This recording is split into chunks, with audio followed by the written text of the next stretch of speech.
मला असं वाटतं की जर OTT नसतं ना तर असेन मी सुद्धा झालं नसतं, कारण आम्ही दोघांनी OTTतनं कमवलेले पैसे त्या नाटकात घातलेत. खरोखर म्हणजे तू मगाशी विचारलंस लक्ष्मी का सरस्वती, अर्थातच सरस्वती तर आहेच, प्रश्नच नाही, पण लक्ष्मी ही महत्त्वाची आहे, कारण नाटक करण्यासाठी आम्ही फक्त निर्माते म्हणून नाव लावलेलं नाही आहे, आमचे खरोखर आम्ही कमावलेले पैसे आम्ही त्या नाटकात टाकले होते.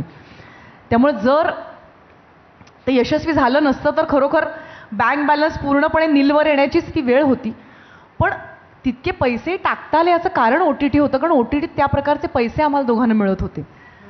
आणि त्याच्यामुळे मी OTTची फार ऋणी आहे, आभारी आहे. कारण मला असंही वाटत होतं की एक अभिनेत्री म्हणून एका वयानंतर खूप टिपिकल साचेबद्ध भूमिकांमध्ये तुम्हाला स्लॉट केलं जातं आणि मला ते करायचं नव्हतं.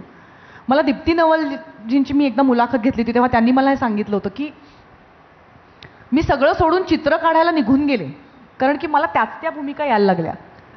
तर मला असं वाटलं होतं बापरे, मी जेव्हा 40शी पार करेन तेव्हा मी काय घरी बसणार आहे का, मला चित्र काढता येत नाहीत, मी काय करणार आहे. तेव्हा मला वाटलं नव्हतं की मी दिग्दर्शन करेन, पण तेव्हा मला असं वाटलं होतं की मी माझा अभिनय संपणार का. त्याच वेळी भारतात OTTची चळवळ सुरू झाली आणि मग अनुराग कश्यप आणि अनेक दिग्दर्शकांमुळे मला वेगळ्या प्रकारच्या भूमिका करण्याची संधी मिळाली. नाहीतर मी फक्त नकार देण्यातच पटाईते. संदेश मला म्हणतो, किती नकार देतेस कामाला, कधीतरी होकारही देत जा ना. तर OTTमुळे मला काही कामाला होकार देता आला. जे असं म्हणतात